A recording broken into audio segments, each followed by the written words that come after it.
Hello. Let's talk about language revitalization and the unceded territory of the Syilx Nation. Here's a quick summary. The Syilx Nation has many names. It is called Salish, Okanagan, Okanagan-Colville, Interior Salish, pardon my pronunciation, Squealic, Kailichin, are just the language.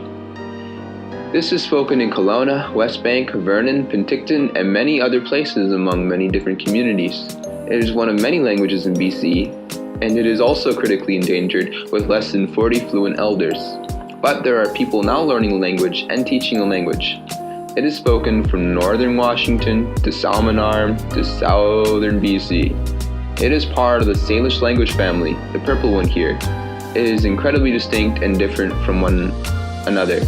The reason why this language is endangered is because of the effects of colonization and residential schools, which separated parents from children and also forced them to leave their culture and language.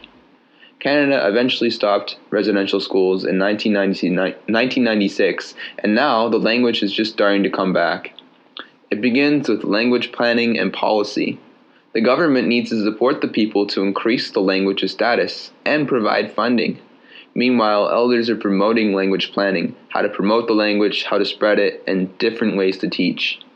This includes language immersion, having control of the language, creating textbooks, resources, and documentation, as well as encouraging the youth, putting them into immersion camps, and the use of master-apprentice training programs.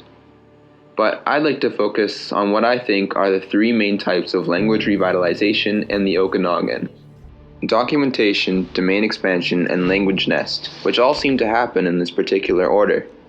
There is a lot of documentation of this language. There is plenty of recordings done by elders, all done by various organizations like the Syilx Language House. This documentation wouldn't be possible without orthography, creating a written form for Kailichin to be documented in. Another aspect of documentation done in the Okanagan is giving new words for things like computer, phones, and cars, which didn't have words previously.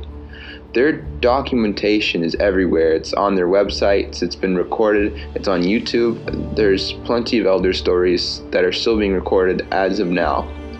Now I'd like to talk about language domains, which is the creation of schools and places to speak the language.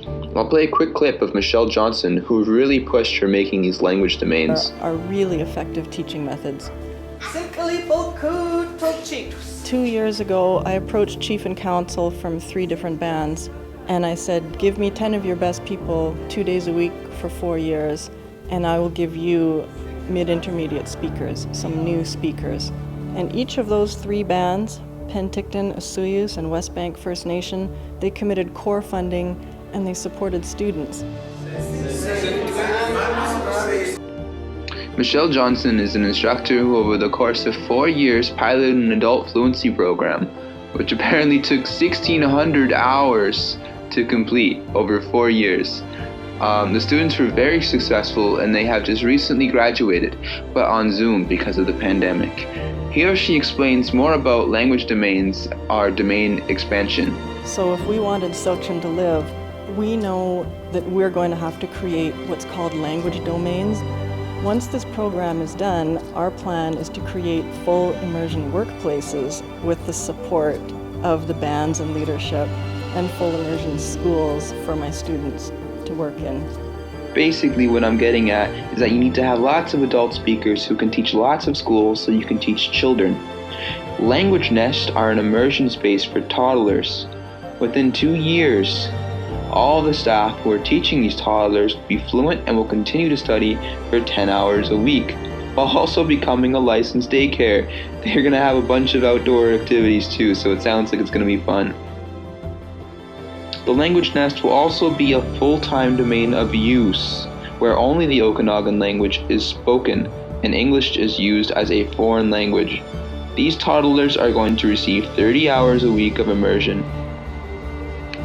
Not only is there language nest, but there is also an increasing availability for immersion schools, which can go all the way up to grade 12 now, and with the company of their fantastic 4-year textbook.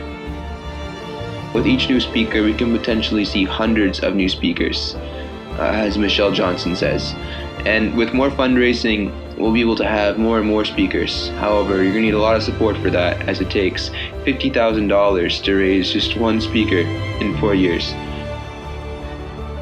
So in conclusion, the revitalization of the Syilx language is looking positive, mostly because of documentation, language expansion, and the addition of more schools and teachers, and finally language nests, which are really going to boost children into becoming fluent speakers. But I should also mention the gradual increase of positivity towards the language, aka status planning.